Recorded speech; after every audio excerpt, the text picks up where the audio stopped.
প্রিয় স্টুডেন্ট, দশম শ্রেণীর মানচিত্র চিহ্নিতকরণের দ্বিতীয় অনলাইন ক্লাসে তোমাদের স্বাগতম জানাই।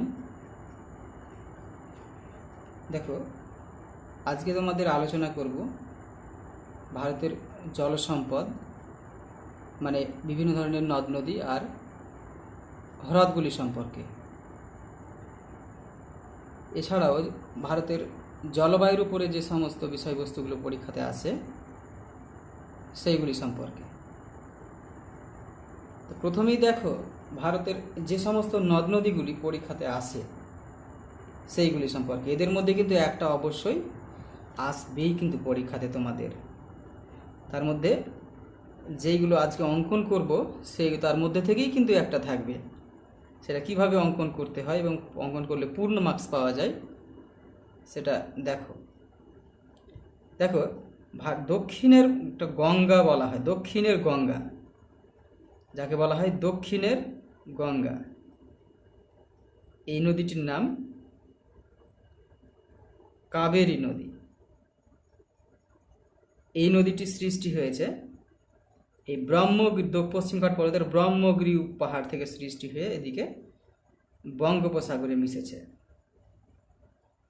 এই নদীগুলি যেভাবে যেদিকে প্রবাহ হয়, এই প্রবাহের চিহ্নগুলো যদি এইভাবে দাও তাহলে কিন্তু দেখতে ভালো লাগবে এবং সহজে বোধগম্যও হবে, ঠিক এই রকমভাবে।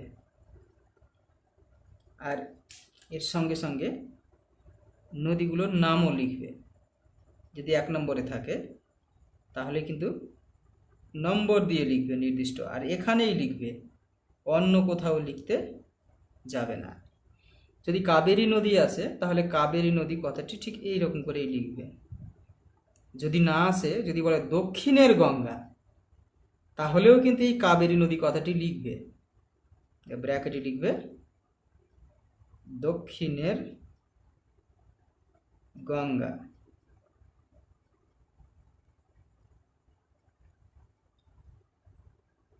তারপরে দক্ষিণ ভারতের আরও উল্লেখযোগ্য নদী, যার নাম কৃষ্ণা। কৃষ্ণা নদীটি মহাবালেশ্বর, পশ্চিমঘাট পর্বতের এই মহাবালেশ্বর থেকে উৎপন্ন হয়ে এইখানে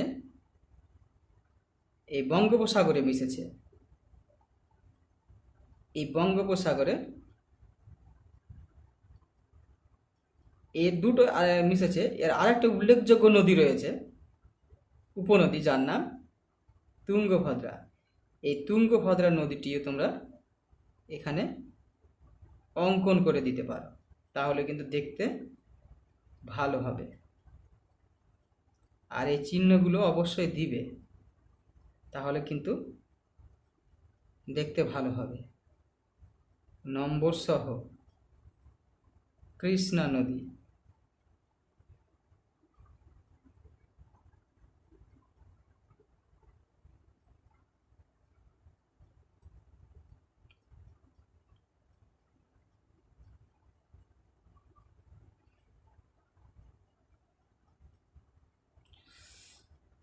দেখো, এরপরে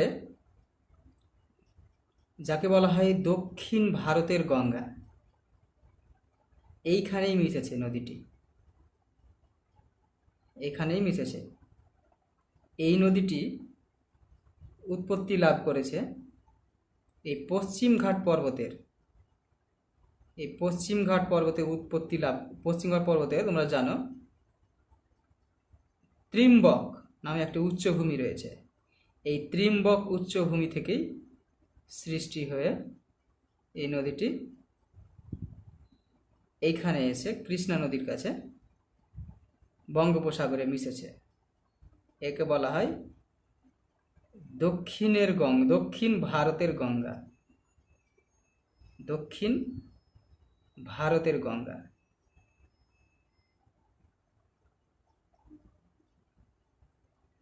এর নাম গোদাবরী। একে কিন্তু দক্ষিণ ভারতের গঙ্গা বলা হয়। যদি দক্ষিণ ভারতের গঙ্গা কথাটি আসে তাহলেও কিন্তু ঠিক এই রকম করে এই কথাটি লিখবে। আর যদি দক্ষিণ ভারতের গঙ্গা কথাটি না আসে, শুধু গোদাবরী নদী আসে, তাহলে কিন্তু এই গোদাবরী নদী পর্যন্তই লিখলেই হবে। এরপরে দেখো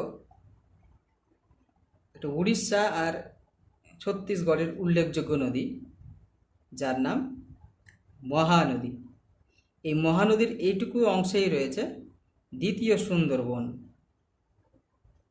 দ্বিতীয় সুন্দরবন মহানদীর বদ্বীপ অঞ্চলকে বলা হয়। এইখানেই রয়েছে নদীটি। এই নদীটি এইখানে রয়েছে ছত্তিশগড়ের উচ্চভূমি, যাকে বলা হয় দণ্ডকারণ্য মালভূমির সি হাওয়া নামে একটি পাহাড় রয়েছে। ওই সি হাওয়া পাহাড় থেকে সৃষ্টি হয়ে বঙ্গোপসাগরে মিশেছে। এই নদীটির ওপরে রয়েছে বিশ্বের ভারতের দীর্ঘতম বাঁধ, যার নাম হীরাকুদ বাঁধ। মহানদী, এই হীরাকুদ বাঁধটি কিন্তু এই নদীর উপরে রয়েছে, আর এর মোহনা অঞ্চলকেই বলা হয় দ্বিতীয় সুন্দরবন। দুটো নদী পশ্চিম বাহিনী দেখো প্যারালালে প্রবাহিত হয়ে যাওয়া, সমান্তরালে প্রবাহিত হয়েছে, এইখানে গিয়ে মিশেছে খামবাত উপসাগরে। একটা নদী যার নাম তাপ্তি। এই তাপ্তি নদীটি ঠিক এই রকম করে এইখানে রয়েছে সাতপুরা পর্বত, তার দক্ষিণে রয়েছে। তার ওই পারে রয়েছে, এইখান থেকে প্রবাহিত হয়েছে নদীটি, যার নাম নর্মদা। এই নর্মদা নদীটি কিন্তু 2020 সালের পরীক্ষাতে এসেছিল। একটা প্রশ্ন আসতেই পারে যে এই নর্মদা আর তাপ্তি সমান্তরালে কেন প্রবাহিত হয়েছে। তোমরাও দেখতে পাচ্ছ সমান্তরালে হয়ে পশ্চিম দিকে প্রবাহিত হয়েছে। পশ্চিম বাহিনীর নদী কেন, এইরকম করে পরীক্ষাতে আসতে পারে, 3 মার্ক বা 2 মার্ক। তো দেখো এর মাঝে রয়েছে সাতপুরা পর্বত। সাতপুরা পর্বতের একটা স্তূপ পর্বত, তার দুই পারে রয়েছে দুটো গ্রস্ত উপত্যকা। তার জন্য দুটো নদী দুটো গ্রস্ত উপত্যকা দিয়ে প্রবাহিত হয়ে সমান্তরালে হয়ে প্রবাহিত হয়ে এসে এখানে খামবাত উপসাগরে মিশেছে। এখানে দুটি উল্লেখযোগ্য নদী রয়েছে, একটির নাম মাহি। মাহি নদীর কথা হয়তো অবশ্য শুনে থাকবে। মাহি, এই মাহি নদীও কিন্তু পরীক্ষাতে আসতে পারে।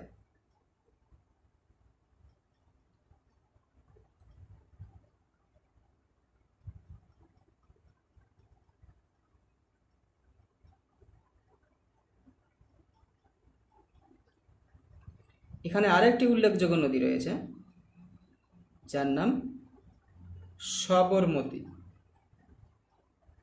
সবরমতী আশ্রম কথাটি হয়তো তোমরা শুনে থাকবে, যে মহাত্মা গান্ধীর সবরমতী আশ্রম এখানেই অবস্থান করছে।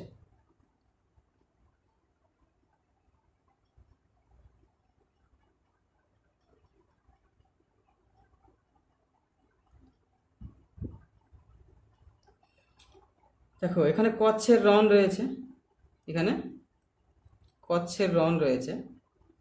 এই কচ্ছের রণে ভারতবর্ষের একমাত্র অন্তর্বাহিনী নদী, যেটি আনা সাগর হ্রদ থেকে সৃষ্টি হয়ে রাজস্থানের মরু অঞ্চলের ভেতর দিয়ে এসে এখানে পড়ে মিশেছে।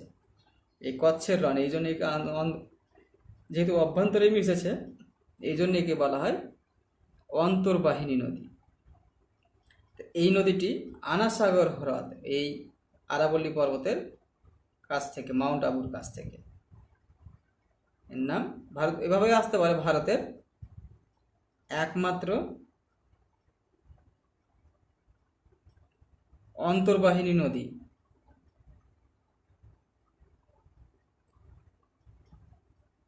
একমাত্র অন্তর্বাহিনী নদী আসতে পারে। এখানে ব্র্যাকেটে লিখতে পারো ভারতের অন্তর্বাহিনী নদী।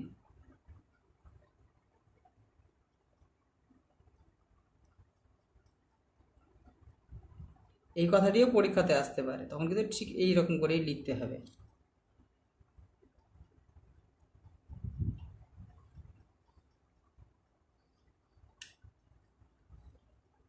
দেখো, সুবর্ণরেখা নামে একটি নদী রয়েছে, ছোটনাগপুর মালভূমি থেকে উৎপন্ন হয়ে আমাদের কেবলমাত্র পশ্চিম ঝাড়গ্রাম জেলাটিকে ছুঁয়েছে। ঠিক এই রকম পজিশনে গিয়ে এই বঙ্গোপসাগরে মিশেছে সুবর্ণরেখা। তো সুবর্ণরেখা নদী হয়তো আসতে পারে পরীক্ষাতে।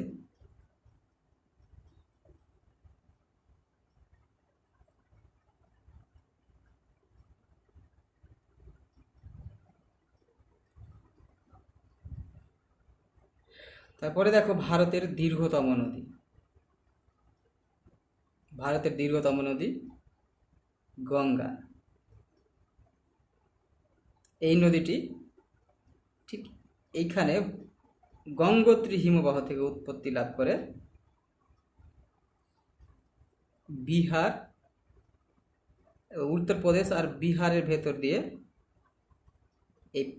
এইখানে এসে ধুলিয়ানের কাছে বা ফরাক্কায়, এই ফরাক্কায় এসে দুটো শাখায় বিভক্ত, একটি হুগলি আর একটি বাংলাদেশে ঢুকে গেছে পদ্মা নাম নিয়ে। এটি হচ্ছে ভারতের দীর্ঘতম নদী গঙ্গা। গঙ্গা বলতে পারে বা বলতে পারে ভারতের দীর্ঘতম নদী।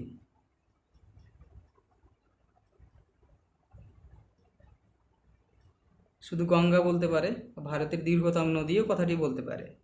এখানে লিখে দিতে পারো ভারতের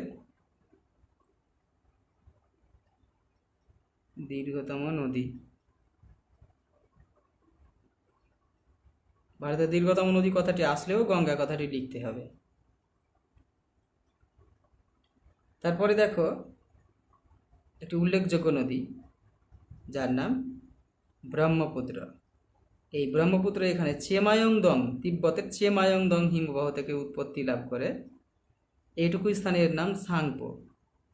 আবার এইটুকু স্থানের নাম ইয়ারলাং জাংবোজিয়াং চীনে। যখন ঢুকছে ভারতে অরুণাচল প্রদেশে, তখন তার নাম দিহং। এই দিহং, এইদিকে এসে দিবং আর এদিকে এসে লোহিত, তিনটি নদীর মিলিত প্রবাহের নাম কিন্তু তখন কিন্তু হয়ে যায় ব্রহ্মপুত্র। ব্রহ্মপুত্র কেবলমাত্র এইখান থেকে এইটুকু স্থানের নাম আসামে। এই নদীটি যখন আবার বাংলাদেশে ঢুকছে তখন তার নাম যমুনা। আর এই যখন পদ্মার সাথে মিশছে তখন এইটুকু শেষের অংশ তার নাম হয়ে গেছে মেঘনা। এই মেঘনাই হচ্ছে বাংলাদেশের প্রধান নদী।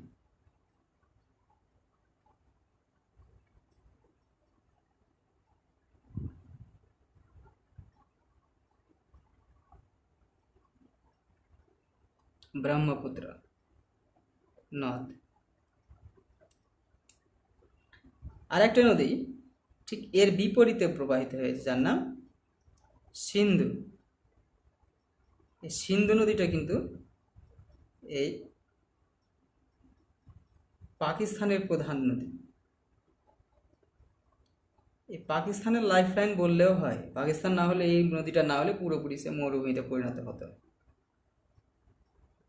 এই নদীর নাম সিন্ধু।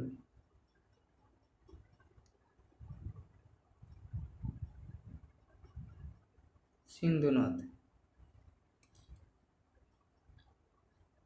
কিছু হ্রদ পরীক্ষাতে আসতে পারে। হ্রদগুলো দেখো, এখানে রয়েছে একটি হ্রদ যার নাম লোকটাক।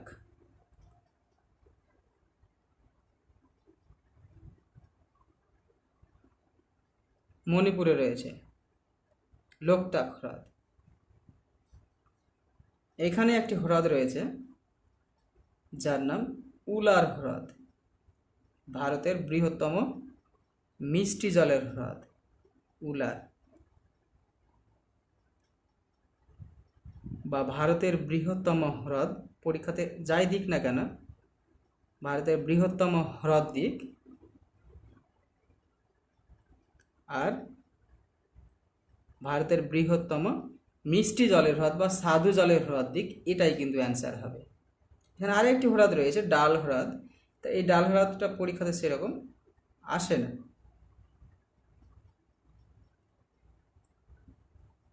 ডাল হ্রদ। রাজস্থানের মরুভূমিতে একটা হ্রদ রয়েছে যার নাম সম্বর হ্রদ, ঠিক এখানে সম্বর।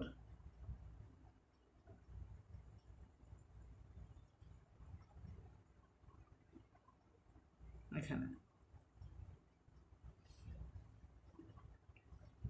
আরো দেখো, এখানে চিল্কা হ্রদ রয়েছে, চিল্কা হ্রদ।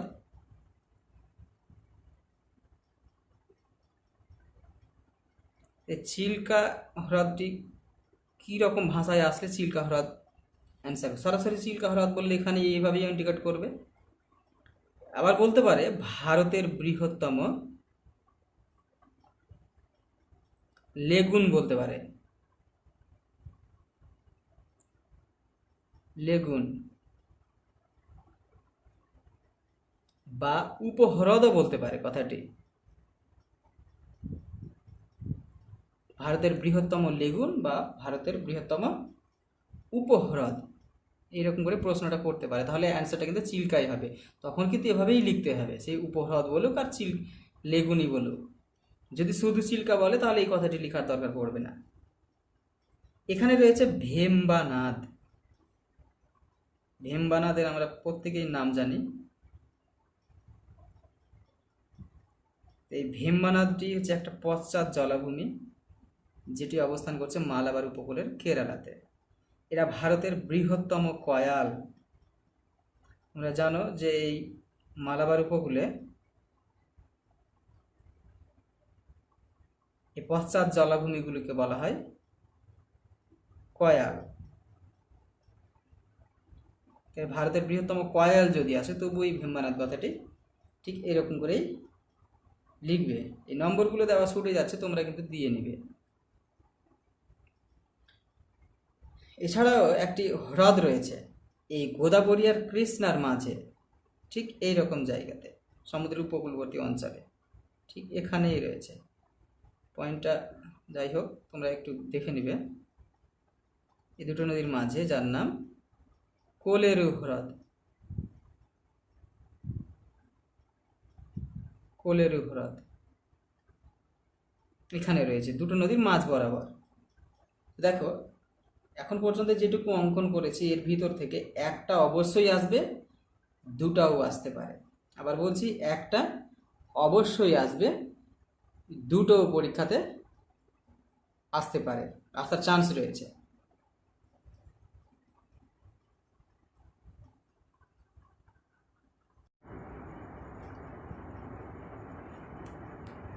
এবারে দেখো ভারতের জলবায়ুর উপর থেকে যে সমস্ত প্রশ্নগুলো পরীক্ষাতে আসতে পারে সেইগুলি সম্পর্কে দেখো। পরীক্ষাতে আসতে পারে ভারতের সর্বাধিক বৃষ্টিপাতযুক্ত স্থান। তো যদি সর্বাধিক বৃষ্টিপাতযুক্ত স্থান বলে তাহলে কিন্তু মৌসিনরাম কথাটি হবে, আর এটি অবস্থান করছে মেঘালয় মালভূমিতে। মেঘালয় মালভূমিতে ভারতের সর্বাধিক বৃষ্টিপাতযুক্ত স্থান।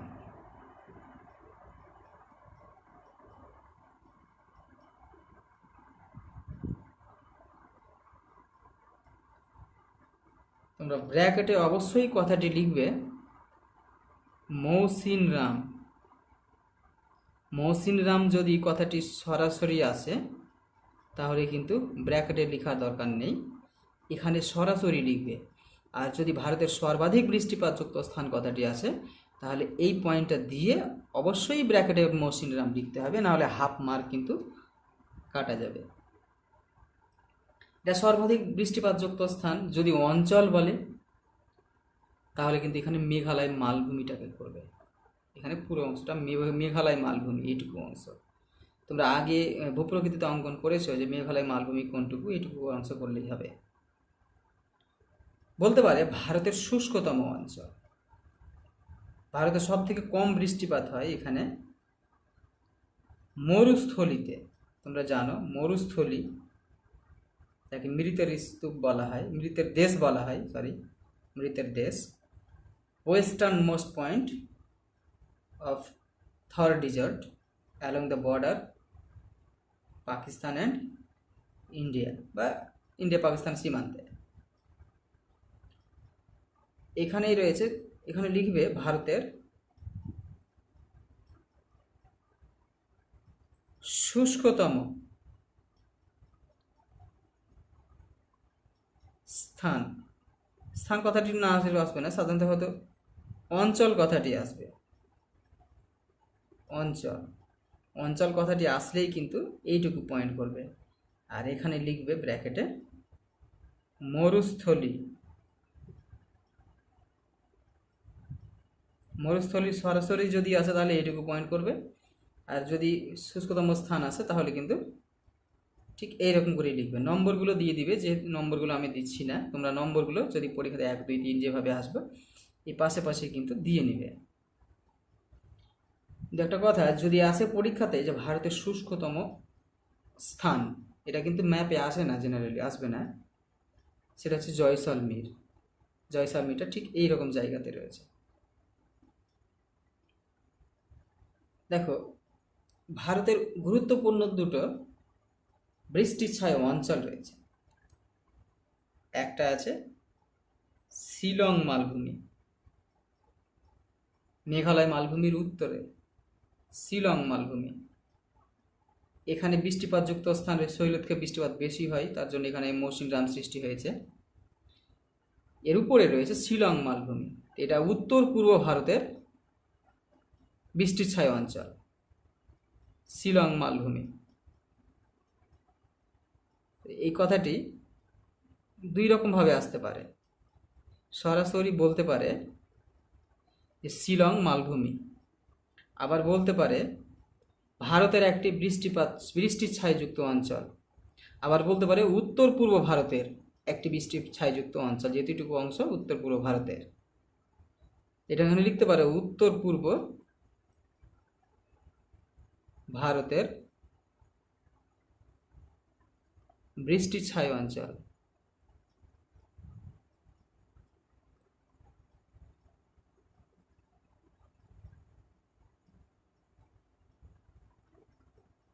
যদি পরীক্ষাতে এভাবে আসে যে ভারতের একটি বৃষ্টির ছায়া অঞ্চল, তবুও এই অংশটা দিতে পারে পরীক্ষাতে।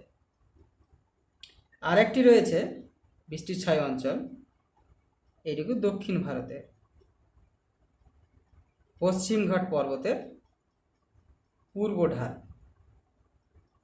পশ্চিমঘাট পর্বতের পূর্ব ঢাল, এইটুকুও কিন্তু ভারতের একটি বৃষ্টির ছায়া অঞ্চল।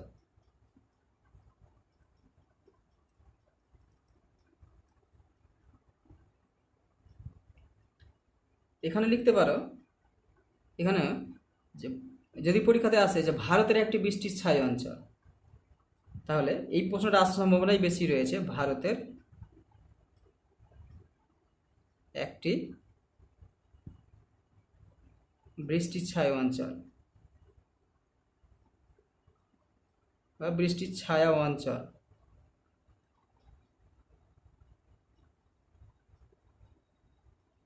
তাহলে তোমরা হয় এটা দিবে, আর না হলে এইটা দিবে। পশ্চিমঘাট পর্বতের ব্র্যাকেটে অবশ্যই লিখে দিবে পশ্চিমঘাট পর্বতের পশ্চিম ঢাল। পশ্চিম ঢাল, ঠিক এই রকম করেই কথাটি লিখবে। আবার বলছি পশ্চিমঘাট পর্বতের পশ্চিম ঢাল। যদি বলো ভারতের একটি বৃষ্টির ছায়া অঞ্চল, তাহলে এটা দিতে পারো, এটাও দিতে পারো। তাহলে এটা দেওয়া বেশি ভালো, বেশি চোখে পড়বে তাড়াতাড়ি। অবশ্যই পশ্চিমঘাট পর্বতের, এখানে পশ্চিম ঢাল হয়ে গেছে কথাটি, এটি হবে পূর্ব ঢাল। পূর্ব ঢাল কথাটি, এই দিকটা হচ্ছে পশ্চিম ঢাল। পশ্চিম ঢালে কিন্তু শৈলক্ষে বৃষ্টিপাত হয়, আর এই পূর্ব ঢালে কিন্তু এই বৃষ্টির ছায়া অঞ্চল সৃষ্টি হয়েছে। পূর্ব ঢাল হবে। দেখো, আসতে পারে ভারতের একটি বছরে দুবার বৃষ্টিপাতযুক্ত স্থান, অঞ্চল। তাহলে এই স্থানটি তোমরা জানো, এই স্থানটির নাম করমণ্ডল উপকূল। এটুকু বছরে দুবার করে বৃষ্টিপাত হয়, এটুকুতে বছরে দুবার করে বৃষ্টিপাত হয়। একবার দক্ষিণ পশ্চিম মৌসুমী বায়ুর ফলে, একবার প্রত্যাগমনকারী দক্ষিণ পশ্চিম মৌসুমী বায়ুর ফলে। এখানে বছরে দুবার বৃষ্টিপাত হয়, এই কথাটা এখানে লিখবে। বা এইভাবে দিতে পারে, ভারতের একটি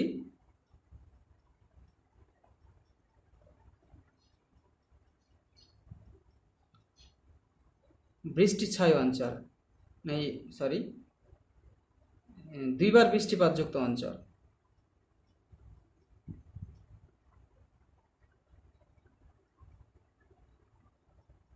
এখানে বছরে কথাটা লিখে দিতে হবে, লিখে দিবে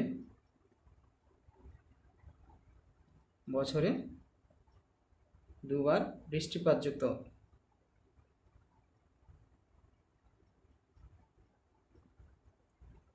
অঞ্চল। ব্র্যাকেটে লিখবে করমণ্ডল উপকূল।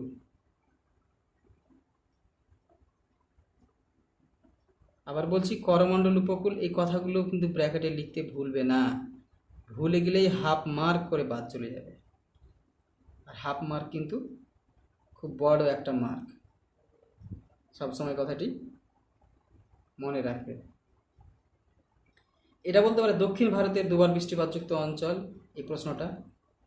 বা বলতে পারে ভারতের একটি বছরে দুবার বৃষ্টিপাতযুক্ত অঞ্চল। করমণ্ডল উপকূল কথাটিও আসতে পারে পরীক্ষাতে, তবুও ঠিক এরকম করেই দেখাতে হবে।